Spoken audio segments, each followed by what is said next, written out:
Hey everybody, welcome back to Money Makes Sense, where we make your money make sense. Today we're going to be discussing a skill that literally everyone needs, no matter how much money you make: budgeting. While managing your finances may seem difficult, which it doesn't even have to be, learning to do so effectively is going to save you a lot of stress in the long run. So let's take a look at how to make your own budget. By the end of this video, I want you to be able to make your own budget. Let's dive into budgeting. So, by the end of this video, I want you to be able to define and understand the process of budgeting, know your income and spending, understand and explain the 50-30-20 rule, and successfully create your own budget. So, let's define it. What is a budget? It's a plan that shows how much money you earn, spend, and save over a certain period of time. The process of budgeting helps you manage your money so you can reach your financial goals and avoid overspending. Great, so you know what a budget is, but how do you actually make one? Let's take a look. Step 1 is know your income. Or in other words, you have to identify from where all of your money is coming in. This could be from a job, whether that's part-time or full-time, and remember, use the net pay after all deductions and taxes on your pay stub.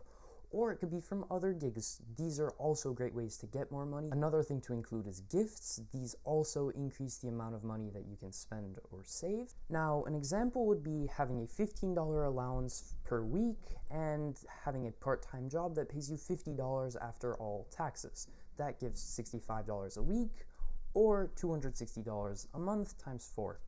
Easy enough, right? Step 2 is going to be tracking your spending. You want to separate spending into clear categories: needs, wants, and savings. Needs are things that you crucially need for day-to-day life and survival, and wants are things that you don't exactly need, but they increase your well-being, so they're still really important. You want to identify regular expenses. These are things that you spend on a regular basis, and you're going to record an estimate on how much you think you'll spend on each thing in your budget. These regular expenses could be needs such as food, your phone bill, utilities, and more, or they could be on wants. Let's say you eat out with your friends pretty often, or you like to buy snacks or other things like that. But remember that these come after the needs because the needs are really important to you. And don't remember to set aside some money for the savings account. If you want to have a successful budget, you want to track all of your expenses. So ask yourself, when did I make a purchase? What did I buy? Where did I buy it? And how much did I spend? We have an awesome resource for exactly this that you can find in our description, so make sure to check it out. Step 3, you're going to have to set your priorities. You have different goals and you want to make sure that you're reaching those goals. First, ask yourself, what do I value most?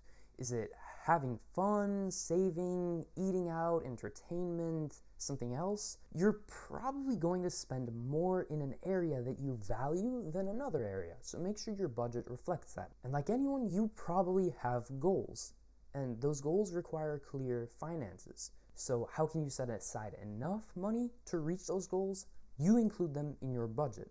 Just remember, break it down into needs, wants, and savings, and you'll be good. Now, a super common way to actually organize your budget is with the 50-30-20 rule. You're going to set aside 50% to your needs, 30% to your wants, and 20% of your income to your savings and financial goals. Let's take a look at an example. If you earn $1,000 a month, you'll probably want to set aside $500 for needs such as housing, food, etc., 30% for wants, so entertainment, eating out, fun with friends, and 20% for savings. So $500 for needs, $300 for wants, and $200 for savings. But remember, if you want to accomplish this structure, you have to pay yourself first. Put the money aside for savings before you spend. And stay flexible. Depending on your unique financial situation, you can explore a 50-20-30 budget or even a 60-20-20 budget. So do what's best for you, but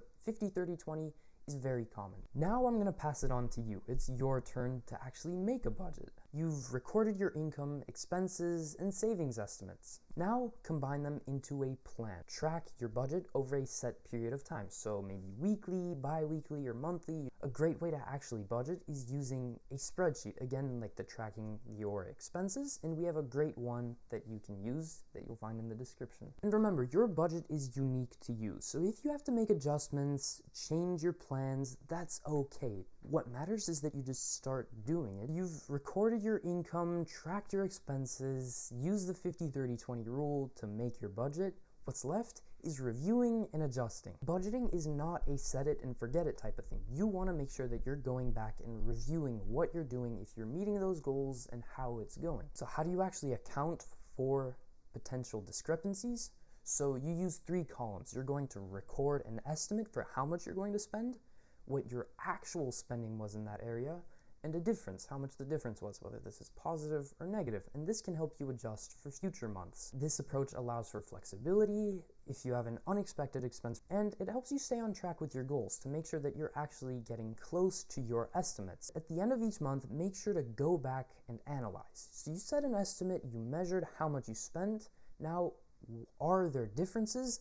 Why are there differences? And use that knowledge to make a better estimate for next month. Just one last thought. Budgeting isn't about restriction. It's not about restricting your finances, it's about limiting them.